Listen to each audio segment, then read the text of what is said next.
Hello, welcome. My name is Elizabeth. My pronouns are she, her, and I'm really glad you're here. And I hope you are doing very well. Today's story, keeping with the October theme, is another true crime from long ago that has a spooky, creepy aspect to it. This one takes place in the early 17th century in England, and it deals with murder and a ghost. So, if that sounds at all interesting to you, join me for the ride.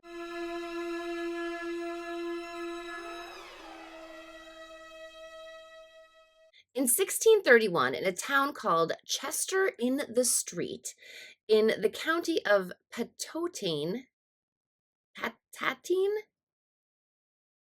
of Durham, which was located in the north of England in an area now called simply Durham, there lived a man known as John Walker. He was a man of wealth and means. He was known to be trustworthy, but recently, not but, just in addition to being trustworthy, he had recently lost his wife. She had tragically died, and he had brought his niece Anne to his house, into his home to run his household. Now, she had been noticed in town as she was very pretty, and she had taken over her uncle's house without complaint. Some actually worried that she was too devoted, but that's just silly town gossip, right? It's just silly town gossip. So, almost as abruptly as Anne arrived, she disappeared. No reason was given by John Walker. The girl simply wasn't around anymore. Maybe it was due to her age. She was already into her 20s, and maybe it was time that she was married off. But John Walker gave no explanation to anyone in the town. So, in the town, there was a miller. Of course, there's always a miller. This one, his name was James Graham, and he often worked late into the evenings to mill his grain into white flour. He would tirelessly fill sack after sack, lining them up to be sold in the mornings. Now, Graham was known in town to be an optimistic man who could be heard whistling while he worked. And this was, at least a couple hundred years before Snow White and her seven little dudes. The flour he milled was in high demand. So business was good. He was married to a woman he truly loved. So life was good for James Graham.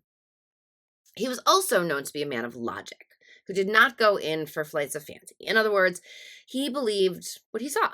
He did not subscribe to the idea of ghosts and the like at all. Which is probably why James did not come forward right away when he was contacted by a ghost. Story goes, he was working late one night, as per usual, when the temperature around him fell and he began to feel uneasy in the mill, which was very unusual for Graham. Just in the corner of his eye at first, he spied an apparition of sorts. When he turned, it was still there and it had taken shape. It was a young woman. She had several head wounds that were bleeding profusely. He noticed that she was young, probably in her 20s, and wearing the garb typical of peasants from his town of his time. He wasn't really sure what was happening, but he knew it could not be a ghost because ghosts aren't real. Graham was shocked. He was confused. And first, there's a ghost in his mill, something before that moment he had simply never ever thought he would believe in. Second, why was this young girl's ghost contacting him of all people? He was simply a hardworking miller. Surely this had nothing to do with him. As if the vision of the girl wasn't jarring enough to the man, the apparition began to speak. I don't know what I would do. I would think I was going crazy. It's just that's what I would think. I'd be like, I've lost my mind. I've officially lost all my marbles. Um, Back to the story. This ghost, she declares that she is the ghost of the murdered Anne Walker. She told him where her body could be found. She gave him the directions and description of where the pit was, where she had been left by the murderer. She told him that the murder weapon had been a pickaxe, which was why she had 5 holes in her head that were bleeding. She told the stunned Graham that she had become pregnant by her uncle, who had promised to care for both her and the babe, only for her to be tricked into heading off with her uncle's friend, Mark Sharp, who would perpetrate the crime. She explained where the pickaxe had been hidden.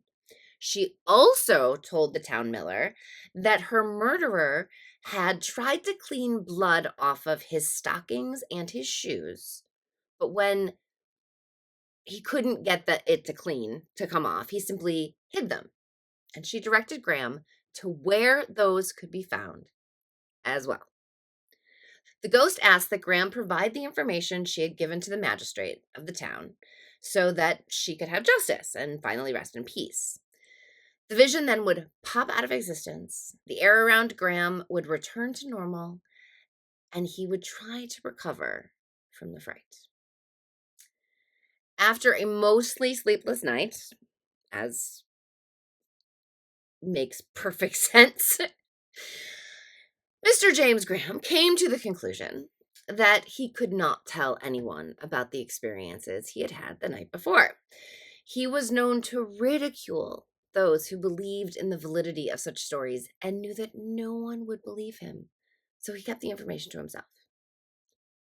The next night, the ghost would appear again, and each night after, she began to tell him that she would haunt him every single night of his life until he took her story to the authorities. It only took a few weeks for Mrs. Graham to notice the changes in her husband. The once happy-go-lucky guy was now sullen, and the practice of hearing him whistle was all but extinct. He no longer worked late into the hours, and he was now returning home earlier and earlier. I think it's safe to say that he wasn't getting much in the way of restful sleep. He considered what the ghost had said to him. It was true. Anne Walker had gone missing suddenly. He had also heard the rumor before she left that she had been with child. She would not give the name of the child's father, but he knew that John Walker had promised to provide for her and the child. But if John Walker was the father of the baby, that might just be a reason to commit the murder. Still, he really just did not want to get involved, especially since he shouldn't have any of the details of these events. And to explain how he got them, he would have to admit to seeing a ghost, and that just wouldn't do, at least for a little while.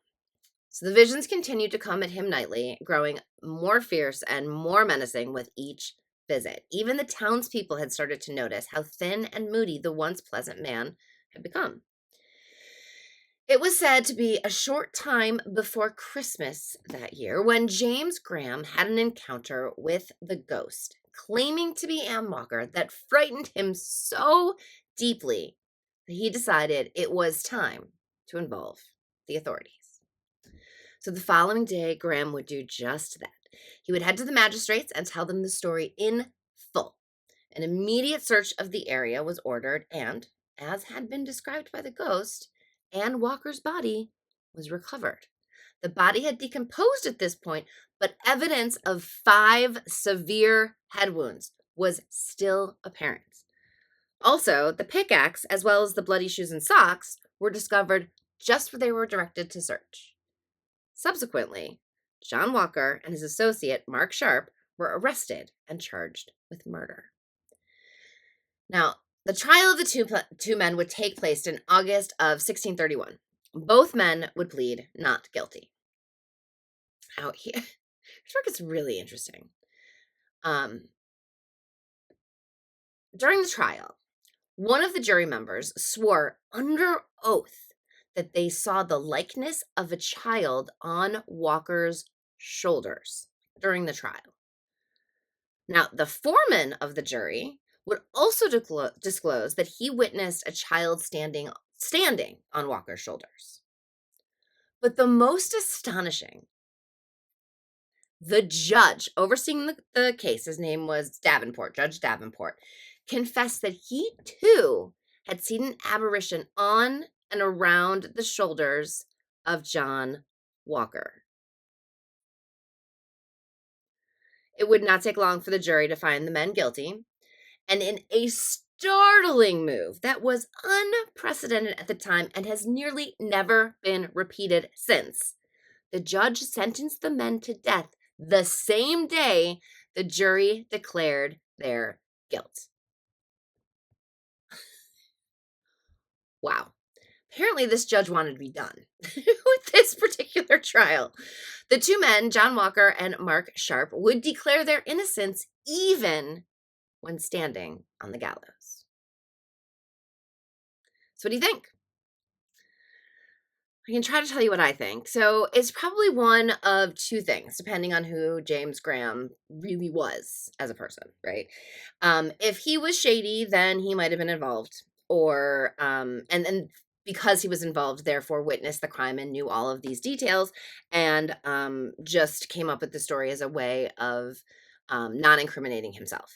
But I don't know that I buy that because I feel like the men would have said, oh, he was in on it too, although they did swear by their innocence. So could go that way. But also, Graham was really known to be a good man, a respectable man. So it could be that he somehow witnessed the crime or knew someone who witnessed the crime. And then I can understand it taking him some time to figure out how to come forward, and if so, when and with how much information to come forward. And I can understand him being worried that people would think that he was somehow involved. Now, hearing from a skeptic that something might be real somehow comes with a little more weight, right? The fact that he was known to laugh off those who thought that ghosts were real, this could have been a way of making people believe that his story was true that much faster. Now, if old Graham says it's a ghost, then it must be a ghost because we know he doesn't believe in ghosts. Or, on the other hand, he could very easily have been laying the groundwork for people to believe a ghost story. We will never really know the truth. Now, I have to point out that how fascinating I find it that the judge got pulled into the hysteria of seeing a ghost. And maybe there really was a ghost. I mean, I wasn't there. I don't know. But either way, the judge was so frightened by the situation that he would have the order the men to be hanged the same day. It's remarkable. In 1631, the reports of a ghost led to the discovery of a body, the murder weapon, and bloody clothes the perpetrator was wearing when it all went down. The world will probably know. We'll never know what really happened. I find it fascinating. Humans are funny. Hey, do me a favor. Be nice to yourself. Drink more water. Get more rest. And if you can, call your parents. They miss you. But at the very least, be nice to yourself. And I will check you next time. Bye.